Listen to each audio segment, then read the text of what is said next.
Friends, colleagues, graduate students, and other attendees, greetings from very cold and wintry Wisconsin. I'm Richard Taylor of the Philosophy Department at Marquette University and the Duolf-Mancion Center for Ancient, Medieval, and Renaissance Philosophy at the Catholic University of Leuven in Belgium. Welcome to our program entitled The Christian West and the Islamic East Lecture Series. These 7 presentations are a collaboration of the Templeton-funded project, The Christian West and the Islamic East, organized by John McGinnis and Billy Dunaway at the University of Missouri at St. Louis, and also organized by the Aquinas and the Arabs International Working Group, an organization of over 70 scholars of philosophy in the Abrahamic traditions. The purposes of these lectures are several. First, we want to share broadly our understanding of philosophy and religion in the Abrahamic traditions. Second, we want to encourage the use of valuable tools of philosophical analysis in the study of the Christian, Islamic, and Jewish traditions of the Middle Ages for the benefit of historians of philosophy and theology, and for the benefit of modern philosophers of religion today. Third, we want to reach out to philosophers and their students today to collaborate in the sharing of philosophical and religious understandings across international and religious boundaries for the sake of shared enrichment in our intellectual work.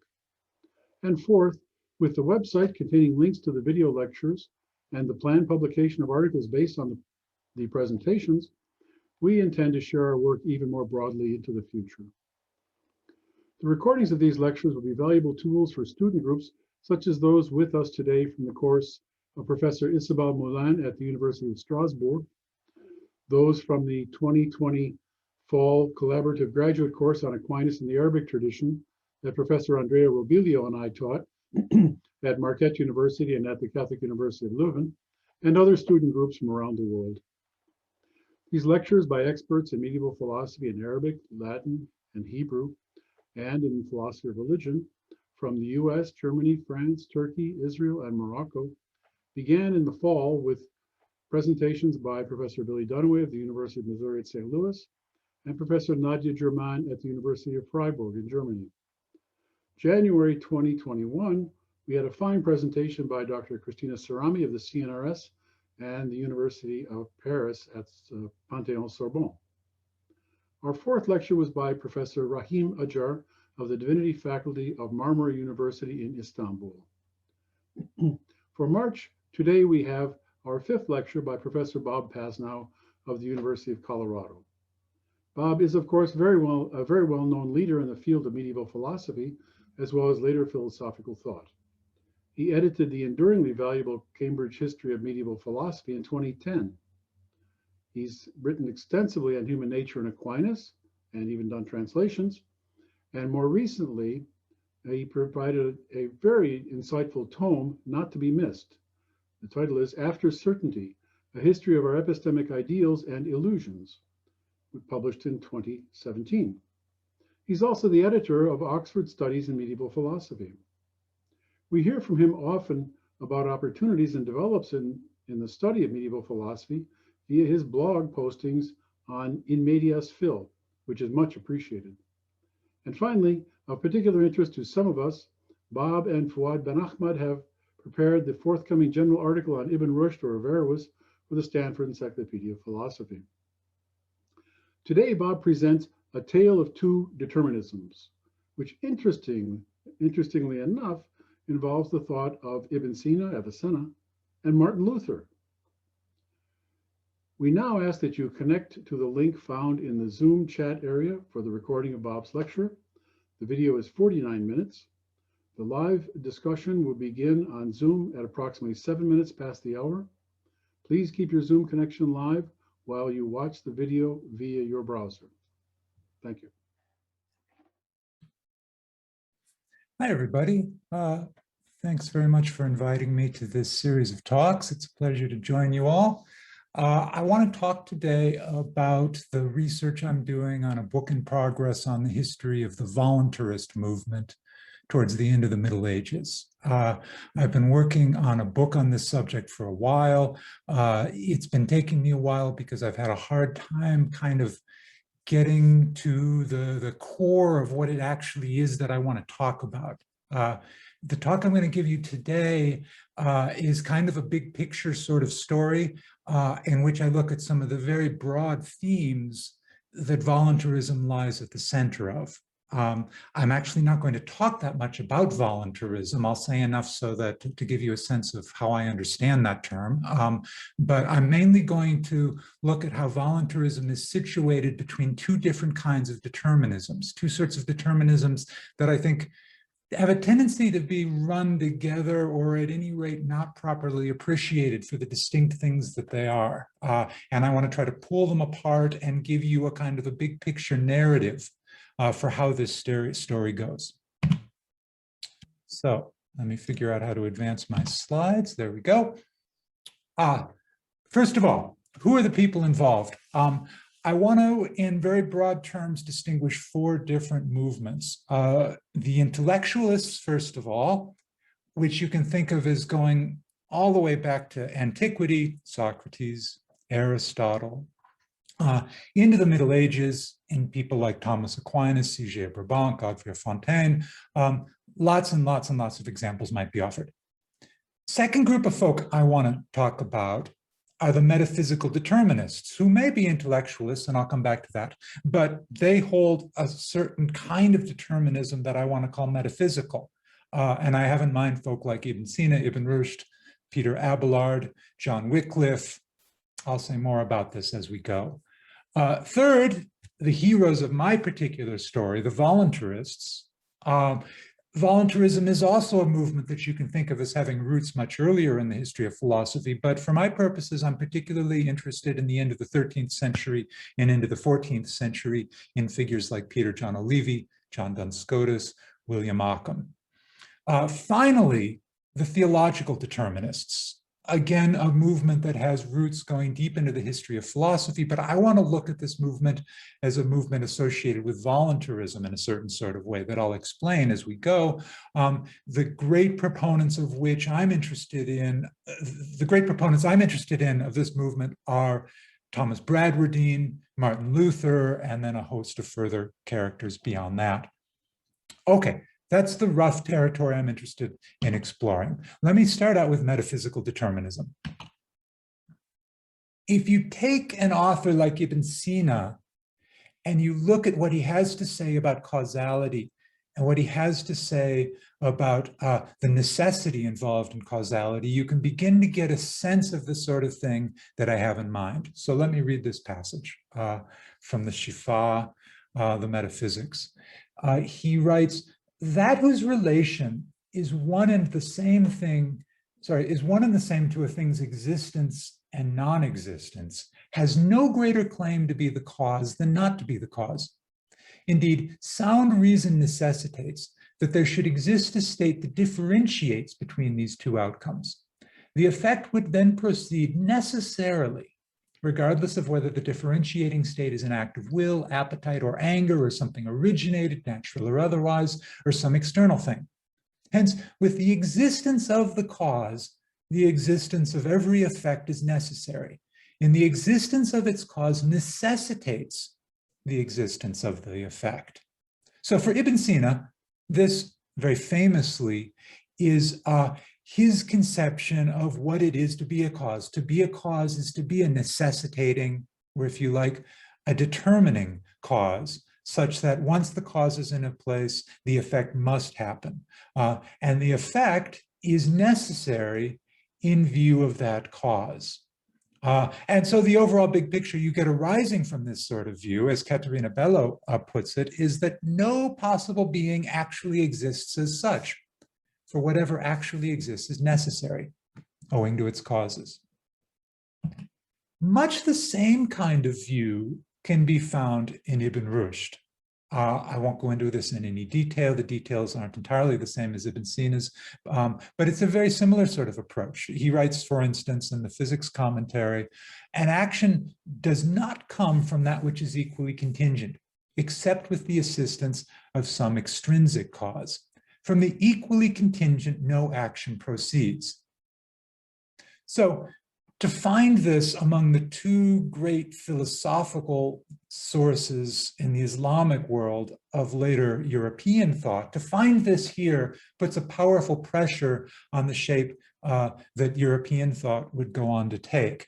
But these aren't the only sources pushing in this kind of metaphysically deterministic direction. There's also, quite independently, a figure like Peter Abelard from the early 12th century, unaware of the Islamic tradition, but having similar sorts of thoughts in a top-down sort of way about the deterministic character of causation. Abelard was condemned for taking the position, quote, that God can do only the things that he does, or that he can cease from doing only the things that he ceases from doing, and that he can do so in that way only, and at that time and no other.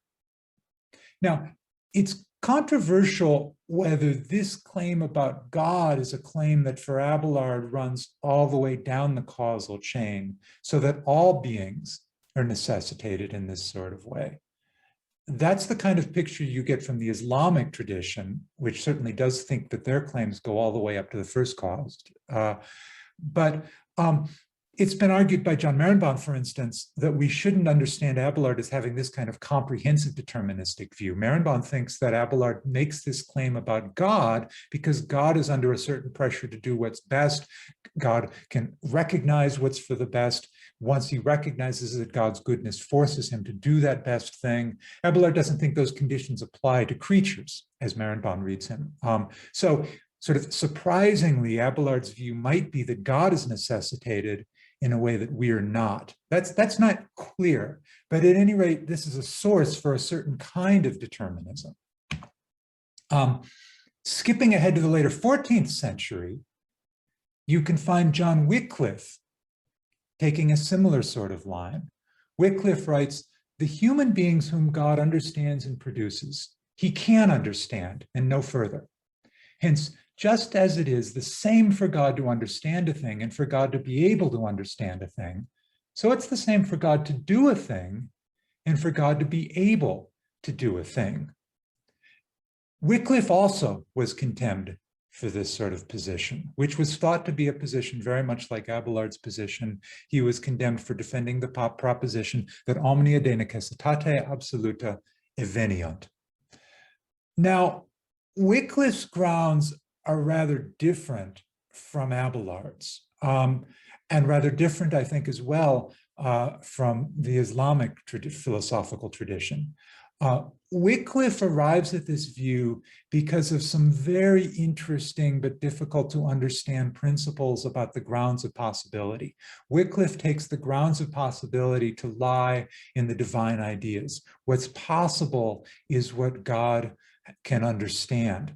But as the passage at the top of the slide indicates, Wycliffe supposes that God's understanding is limited by the scope of what God does, so that the possible and the actual turn out to be just one thing. Wycliffe thinks the philosophical idea that God could form a conception of possible but non-actual things is incoherent. I haven't yet in my research gotten far enough to have a very clear sense of why Wycliffe holds this view. I'm not sure that I've never found Wycliffe developing this in enough detail to have a very clear sense of why he takes this. It's sort of, as far as I've seen in Wycliffe, it amounts to this kind of sort of bare intuition that there's something problematic about the idea of possibilia coming from the divine ideas and yet extending beyond what God actually does. That's about as far right now as I can take this idea. But it's an instance of what I'm thinking of as a metaphysical determinism. And so having gone very, very quickly now through these complex ideas in various authors, let me now try to sort of pull them together and explain why I group them together and give them this common label of metaphysical determinism. So working through the bullet points on this slide, first of all, it's not a physical determinism. It's not simply the idea that in the physical domain, given the way the world is at a certain time physically, what follows must follow, that there's only one way the world can be at the next, at some future time. That's a typical way of characterizing physical determinism. That's not the view that's at stake here. Nearly everyone in the history of philosophy, at least in the periods we're looking at certainly, is a physical determinist. That's not a controversial view. So we want something more than that. What's one characteristic of metaphysical determinism is that it applies all the way up the causal ladder. It applies all the way up to God. And this creates a tendency to think of God as an impersonal force, or at any rate, not a force who's in a loving relationship with human beings. To what extent that applies to the Islamic philosophical tradition and Ibn Sina and Ibn Rushd and others, I'll perhaps defer to others on that question. But it undeniably creates that sort of pressure to conceive of God that way. And the deism of the Enlightenment comes out of those sorts of traditions of thought. Another characteristic of this way of thinking is that the principle of sufficient reason reigns supreme among these authors. I think it's pretty clear. You can see that in Ibn Sina and Ibn Rushd. You can certainly see it in Peter Abelard, who just thinks, well, I mean, Abelard doesn't deny that there's some possibility of God's doing things otherwise in some sufficiently abstract sense of possibility, but Abelard thinks there'd be no reason for God to do things otherwise. And so it can't truly be understood as an open possibility in some relevant sense. And we might say there's no metaphysical possibility there, even if there's a logical possibility. And the principle of sufficient reason is one of the tools that Abelard and other authors use to leverage that conclusion. Another characteristic of this sort of view is that little weight gets put on theological worries like foreknowledge or grace. Ibn Sina, for instance, notoriously even denies that God knows particulars. That's one way to see that this isn't a theological determinism. It's not falling out of theological results. It's falling out of abstract, conceptual, metaphysical principles. It's also not merely a psychological determinism on which the will is determined by what seems best to intellect. Metaphysical determinism is more comprehensive than that.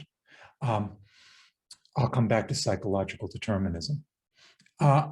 Finally, there's an esotericism that's often associated with this sort of view. That's to say, there's a tendency among authors who push this sort of line to think that this doctrine needs to be hidden from the masses. Ibn Rushd is perhaps the clearest example of that. But one sees it, and one sees it elsewhere too. One sees this sort of tendency to think, well, this is the deep metaphysical truth about things, but since this is not really a view that follows on theological principles, perhaps we needn't make a big deal of it in our theology, and perhaps we should do theology in a way that kind of sidesteps these sorts of issues. As we'll see, this is very different from the theological determinism I'll go on to talk about. Okay, intellectualism. Here I'll be much briefer because what I mean by intellectualism is something much, much broader. And it's a familiar enough view in its various guises that I think there's not so much need to say so much about it. If we think about it in the 13th century context, one might first think of Thomas Aquinas. I'm happy to think of Thomas Aquinas as an intellectualist, but I don't want to rest too much on that perhaps somewhat controversial characterization of Aquinas. So let me perhaps more safely focus on the case of Sige of Brabant, Aquinas' contemporary, writing around 1270. He says, for instance, that the will's freedom in its actions is not to be understood in such a way that the will itself is the first cause of its willing and acting, capable of moving itself toward opposites while not being moved by anything prior. For the will is not moved toward willing unless from some apprehension. So you get here kind of a hint of the influence of a metaphysical determinism that thinks of causes as necessitating causes, and so doesn't leave scope here for the will having a kind of freedom that would make it autonomous of its prior cause, where the prior cause will be intellect, the apprehensive power that fixes what it is that the will take as its end, and indeed as the means to its end, it seems like, for CJ. So that's one way into the kind of intellectualism that CJ defends. Now look at this next passage where Ibn Sina is explicitly invoked as a kind of basis for thinking of things this way. This next passage doesn't specifically mention will and intellect, but it's very clear from the context and very clear from other passages that CJ very much has the relationship between will and intellect in mind as the paradigm case of the sort of necessity he describes here. So he says, there's necessity in human actions in a third way, with regard to an effect, think of the will's volitions, arising from a cause, think of the intellect, that is naturally suited to be impeded. When that cause exists in the disposition from which the effect arises, and the cause is not impeded, then the effect necessarily occurs. In this way, every effect is necessary with respect to its cause, as Avicenna holds, or else it would not result from its cause. And such necessity in human acts does not rule out blame, or more literally, it doesn't rule out punishment. In other words, although there's necessity in these sorts of cases, and again, you should be thinking of the way intellect, an active intellect, a judgment on the inside of intellect necessitates a volition on the side of will. Although there's necessity there, there's enough leeway to leave room for moral responsibility. Why is there enough leeway? Because the effect could be impeded, right? The intellect could judge otherwise. Something could stop the intellect from reaching that judgment. And so there's no kind of larger necessity that makes it the case that the will must reason the way it wills. And that's enough leeway, enough freedom to allow for moral responsibility. But the explanation very much lies on the intellectual side rather than on the volitional side. So here are some general features of this sort of intellectualism. Nothing in these views requires any sort of indeterminate causality at any level, right? There's no sense that either on the side of intellect or on the side of will, we need to postulate some sort of indeterminacy. We can tell the story within a fully deterministic sort of story of the sort that Ibn Sina, for instance, would offer us. Next, these views fit nicely within the Aristotelian eudaimonistic framework on which all of our voluntary actions are a product of practical reasoning directed toward happiness. Next, there's the risk on these views that the will play only a minor role in accounting for liberum arbitrium. And this too might be said to fit nicely with Aristotle, who plausibly might be said not even to have a conception of will. And so what you get on the intellectualist tradition is you get this diminishment of the role of will, or rather, to the extent this is coming before the voluntarist movement, you might say, in this tradition, the will just never was that important a factor. And it's only from the later perspective of the voluntarists that we look back at the intellectualists and we say, the will doesn't seem to be doing very much here. Well, really, before the voluntarists, there isn't the same kind of expectation that the will play a large role in this story. The will's minor role is just what one might expect. It's no accident that traditionally one speaks of liberum arbitrium in these contexts, free decision or free choice. One doesn't normally speak of free will because the will is not playing the leading role in these stories typically. Now, notoriously, these views risk a kind of psychological determinism. It's easy to think that if the intellect judges that a certain action of the available actions is best, then the will must choose that action. I think it's easy to think that C.J. Brabant is just committed to that. Thomas Aquinas, well, there's been endless discussion of the extent to which Aquinas might be said to be committed to some kind of psychological determinism, and I don't want to go down that path. But at any rate, for these sorts of authors, there's that sort of risk. Finally, it's natural for such intellectualism to inform theorizing about God too, right? To think that God too is constrained to do that which is best. In this case, the result might be the sort of metaphysical determinism we've seen earlier in somebody like Peter Abelard, for instance. Okay. At this point, we arrive at a certain drama in the story, because we get to the condemnations of the 1270s, and most famously, the long condemnation of 1277. Just a few examples of the sorts of views that were condemned at this time. This is right. Think back to C.J. Brabant writing in the early 1270s, Thomas Aquinas writing in the 1260s and early 1270s, taking these lines that seem to favor the intellectualist position over the voluntarist position, that is to say, privileging the role of intellect in a way that at least flirts with a general sort of metaphysical determinism. These views were condemned very directly in 1277, for instance, in Article 101, that no agent is open to alternatives, but rather is determined. That view is condemned. Article 102, that nothing happens by chance, but rather all things occur of necessity, and that all things that will be in the future will be of necessity, and things that will not be are impossible to be, and that nothing occurs contingently, considering all causes.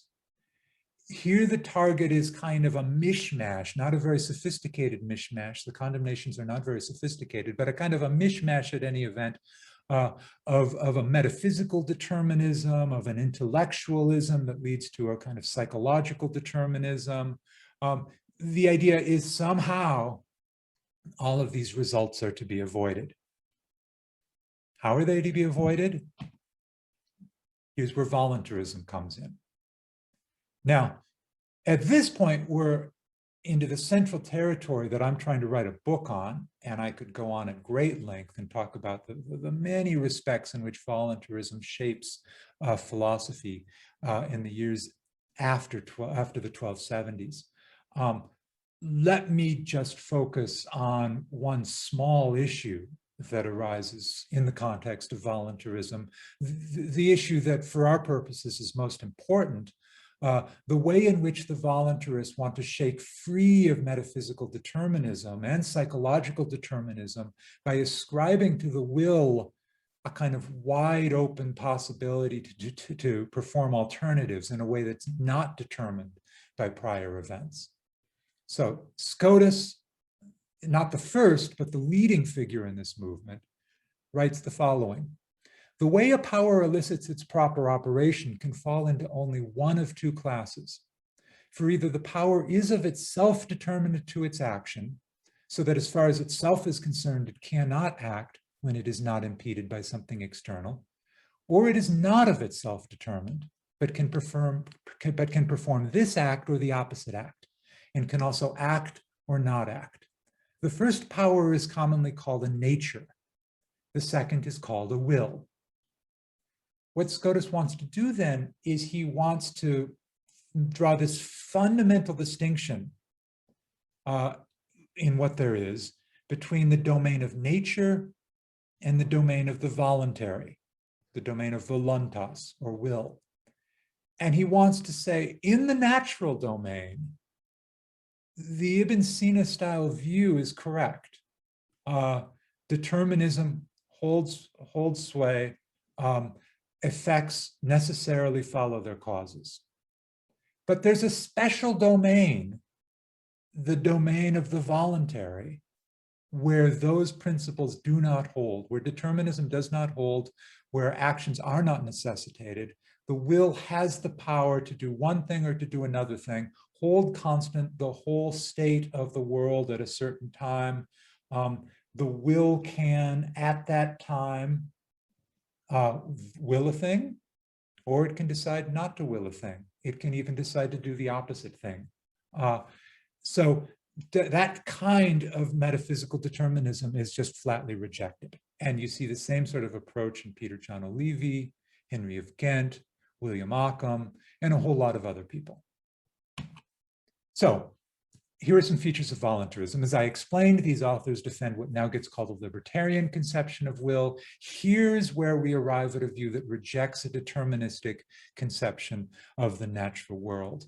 The view says, the slide says only here, but I don't mean to suggest that it's only in the later 13th century that you first find this sort of thing. It's arguable that our Alexander of Aphrodisias took this sort of view, for instance.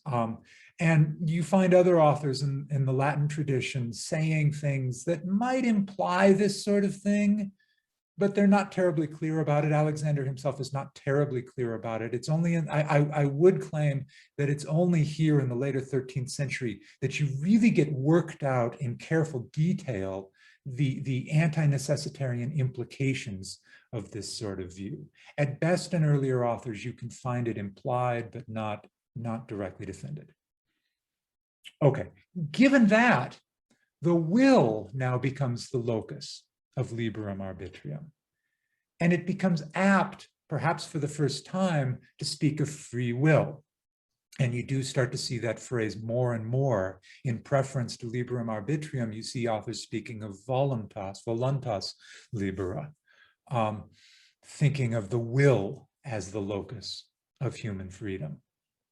This then raises a whole set of questions about why people act as they do. It can't just be the familiar Aristotelian style story that this is what their practical reason tells them to do, that they have some sort of final end in terms of happiness, and that they then have to reason toward that happiness, and that there's going to be some kind of scope for freedom arising out of that. That sort of rationalistic intellectualist story is not going to be the explanation. Nor will the explanation be primarily in terms of virtues and vices. Although for someone like Thomas Aquinas, that's one of the central loci of ethical reflection. For the voluntarists, that's not going to be the story about human free will, because the whole thought behind their view is that you can hold all of that constant, including the virtues and vices that inform the will. You can hold all of that constant, and still a human being may do one thing or may do the other. Next bullet point, the will thus becomes central to our moral identity, right? It's not just the critical pivot on which freedom results, but it's the critical pivot that determines our moral agency. And here's the ultimate origin of what are now known as quality of will theories of moral responsibility. This notion that there's something within us, something we call the will, that's fundamentally responsible for our being the kind of person that we are. This lies right here in the voluntarists of the later 13th century. Final bullet point, it becomes natural for such theorizing to inform theorizing about divine agency, leading, for instance, to a divine command metaethics. What's good is whatever God wills. And this ultimately has deeply destabilizing implications for subsequent philosophizing. And that's a story that I hope to tell in detail in my book. But at this point, let me move ahead to the broader story about what comes after voluntarism and introduce the second sort of determinism that I want to talk about, theological determinism. And we'll start to get a sense of the destabilizing implications of the voluntarist movement. Thomas Bradwardine is one of the key figures in the story at this point. His massive book, De Causa Dei, a work directed against the Pelagians of his time, a work that's never been translated into English, that hasn't even been edited in a modern edition, a work that's very, very difficult to read because it's full of long quotations, not set off as quotations from other authors, and all sorts of different styles of Latin. It rambles, goes on and on, sort of citation after citation, argument after argument, a very, very difficult text that hasn't been studied nearly in the way it ought to be because it's so difficult. It's deeply important for the story of philosophy from the voluntarists forward. Bradwardine seeks a path that avoids both metaphysical determinism and what he sees as the Pelagianism of the voluntarists.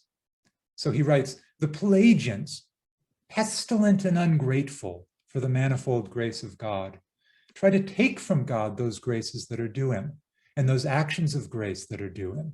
For they deny divine predestination and providence in good and in bad, as well as God's co-efficacy and especially his prior efficacy, along with free choice in its free acts and general merits.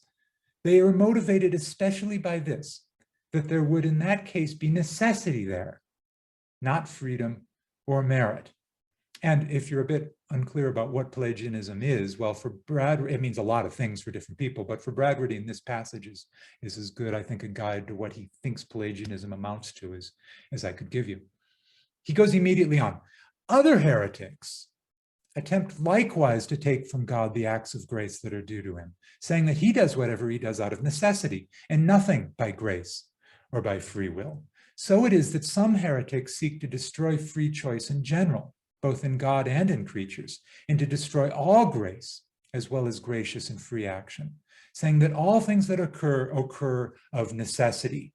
And this, recall, is precisely the sort of formulation we saw not just in Wycliffe, who is later than Bradwardine, but also in Abelard. And Bradwardine very much has in mind Abelard's type of view, but he's also got in mind the whole Islamic tradition of metaphysical determinism in this second chunk of text. So on the one hand, there's the voluntarism of there's the Pelagianism of the voluntarists in that first paragraph. On the other hand, there's the metaphysical determinism of the Islamic tradition that you see also in Peter Abelard. Bradwardine wants to avoid both of these things. Here for your future reference is the Latin, if you want to look at that on your own time.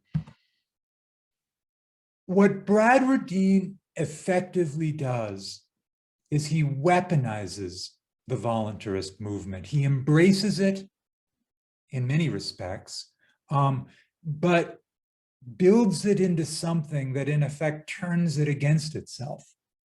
So he fully embraces Scotus's voluntarism regarding the human will. He discusses it in detail and enthusiastically and takes it completely on board. And he insists that it applies just as thoroughly to the divine will, as Scotus himself would have quite agreed. He then takes the fateful further step that moves him away from the voluntarists toward a new kind of determinism. He takes the step of insisting that, although the human will, as far as its own agency is indeterminate, it nevertheless is wholly determined by God's will. So as he says over and over again, God is the efficient cause of all the wills of everyone. And this comes out particularly in his discussion of foreknowledge, which he thinks necessitates our choices, and in his discussion of grace, without which he thinks we cannot do good. But this isn't just to fall back into a kind of metaphysical determinism all over again, because critically, this sort of determinism at the human level does not involve determinism at the divine level.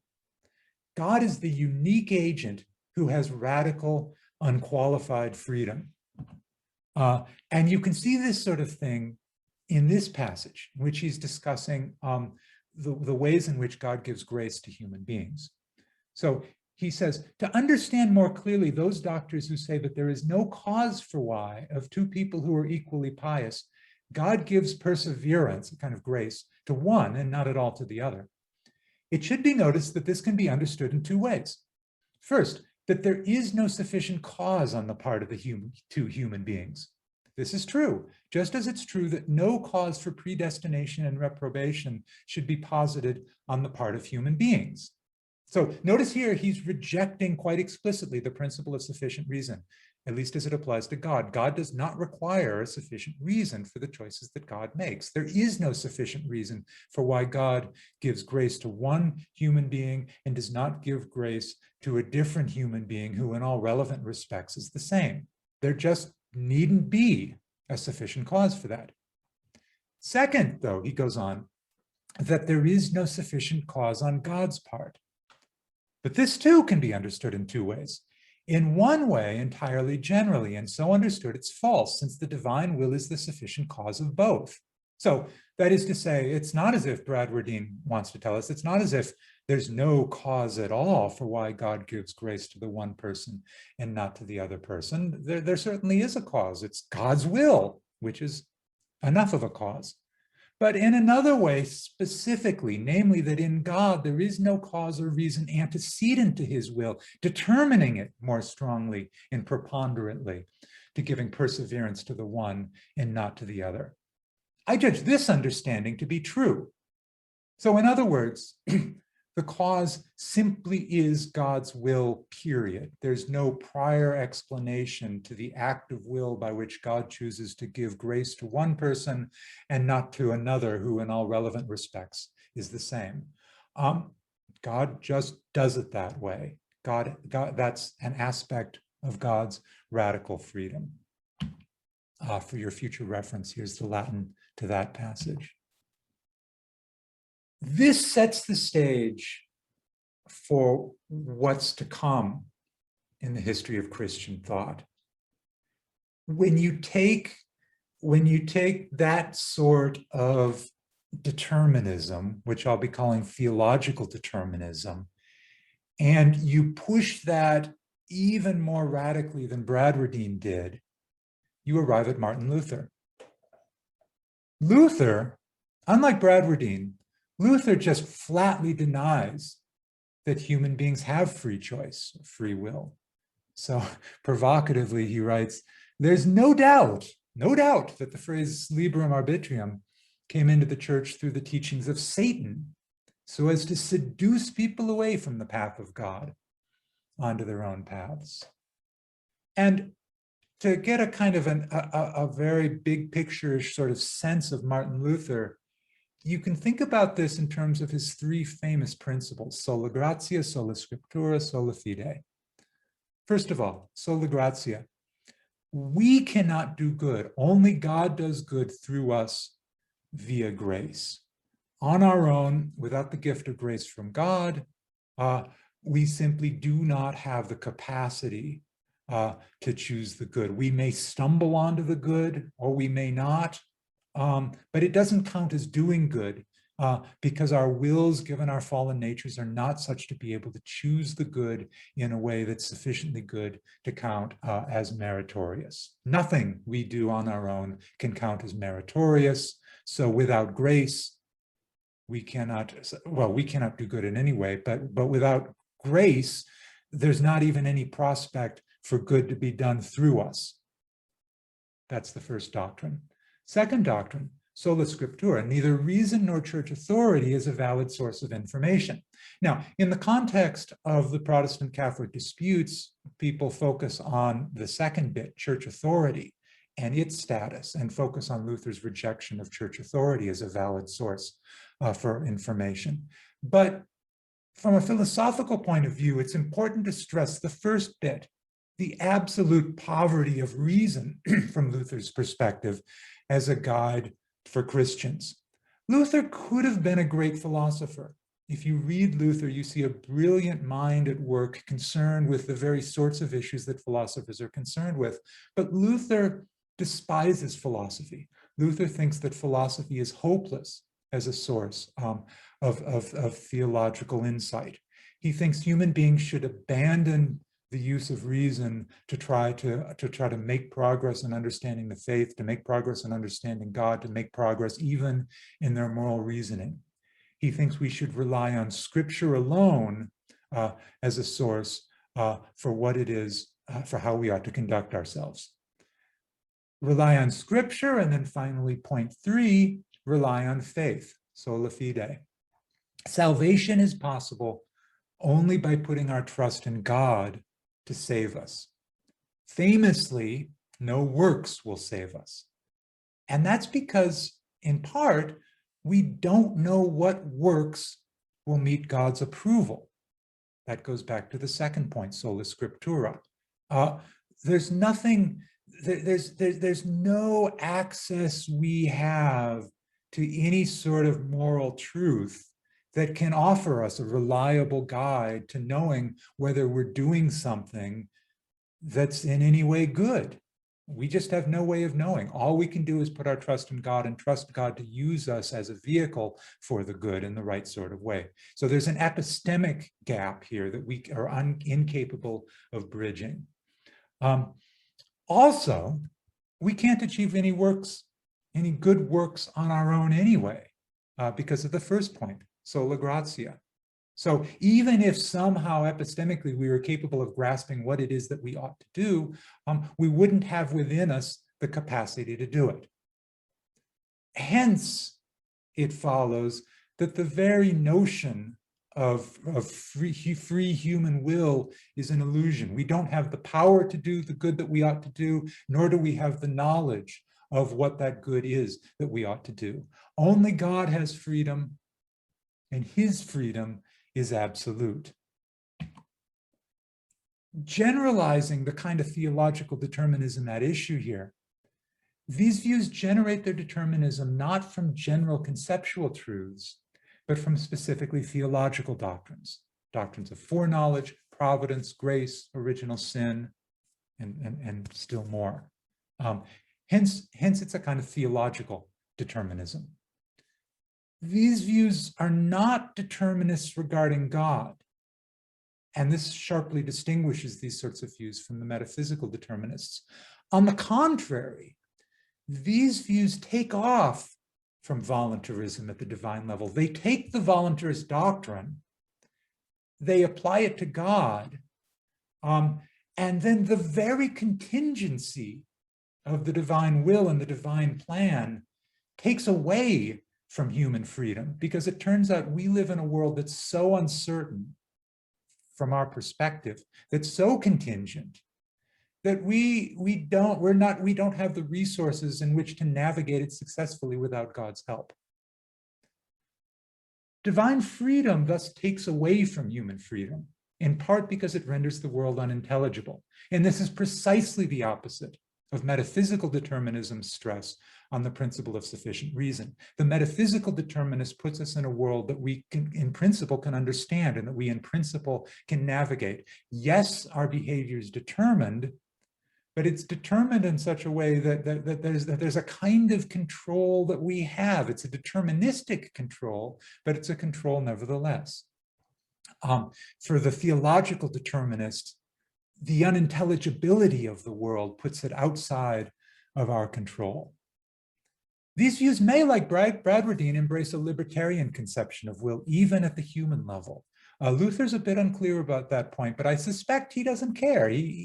Fine, the will can be indeterminate in that sense. It really makes no difference to his view. It doesn't get us anything, even if it were so. Even if, in some sense, the will has a libertarian power for alternatives, they won't allow that to be sufficient to allow us genuine freedom. At the very most, we may be free to sin, but they won't judge that as any freedom at all. These views, in contrast to metaphysical determinism, tend to be aggressively exoteric, by which I mean they think it's critical to human salvation for us to understand that we are helpless in the face of God's inscrutable will. They are highly concerned with advertising that fact and striking down their opponents as heretics. This was so important to Luther that he quite explicitly and repeatedly says that he's willing to tear apart Europe in order to make his point. He watched it start right in front of his eyes. He was well satisfied. He thought this is what had to happen to Christian theology. It was vital for human salvation that we tear apart the old understanding and put together a new theological understanding of our place in the world. It's a picture, finally, that's profoundly hostile to the rise of humanism. And this creates a certain sort of irony, because going back to the 13th century, both the intellectualism that I would ascribe to Thomas Aquinas and the voluntarism of someone like Peter John O'Leary or John Duns Scotus, these are both in their own way highly humanistic ways of understanding our nature, in the sense that it gives us a kind of power and authority over our actions. It gives us an autonomy. It gives us a place in the world that makes us moral agents in a powerful sort of way. Does metaphysical determinism detract from that? Well, certainly someone might say that it does, but you know, that's an old argument in philosophy between the compatibilists and the non-compatibilists. But theological determinism, in the most fundamental and radical way, takes away from our autonomy, takes away from our place in the world as moral agents, even though it accepts so much of that voluntaristic story. Indeed, as I want to think of it, it starts out from that voluntaristic story and turns it against the voluntarists. So here in a picture is how I want to think about all of this territory. You start off with something like intellectualism. And as I said at the start, you can go all the way back to Socrates for that. You can think of that as infused throughout the ancient philosophical tradition. Intellectualism has a tendency to breed a broader metaphysical determinism. And I think in both Ibn Sina and Ibn Rushd, you can see that happening, that they're fundamentally intellectualists and they're thinking about human nature. They generalize from the human case to apply that to all of nature. And that then leads to a kind of a thoroughgoing metaphysical determinism. And you can see that in certain Latin authors as well. Seeing that that's the overall tendency of a broadly Aristotelian way of proceeding, you get the crisis of the 1270s, you get the rival voluntarist movement, you get a complex continuum of views running between intellectualism and voluntarism that a great deal has been written about, and you can talk about any particular author like Thomas Aquinas on where he might go on that continuum. But the tendency is to move to a voluntarism that tries to escape the implications of metaphysical determinism. But in someone like Bradwardine, and then most fully in the evangelical movement in the 16th century, you get a flight from voluntarism that's a flight from Pelagianism, as they described it, toward a certain sort of thoroughgoing theological determinism that superficially might seem to be very much akin to metaphysical determinism, with just, you know, a slightly different focus on how you want to run the argument, you know, focus more on theological doctrines and less on metaphysical doctrines, more theological, less philosophical. But it's natural to think of these two sorts of views as fellow travelers, as essentially allies. They're not at all allies. They're radically different views coming out of radically different assumptions, leading to radically different results about human beings and their place in the natural world. And so there is the big picture I have of these massive trends in intellectual history running through the period I'm trying to study. I said at the start, I'm trying to write a book on one little corner of this story, the voluntarist corner. But for me to think about voluntarism, it helps to situate it in this larger story. And that's the end. Thank you very much for listening. I'm looking forward to talking to you about it.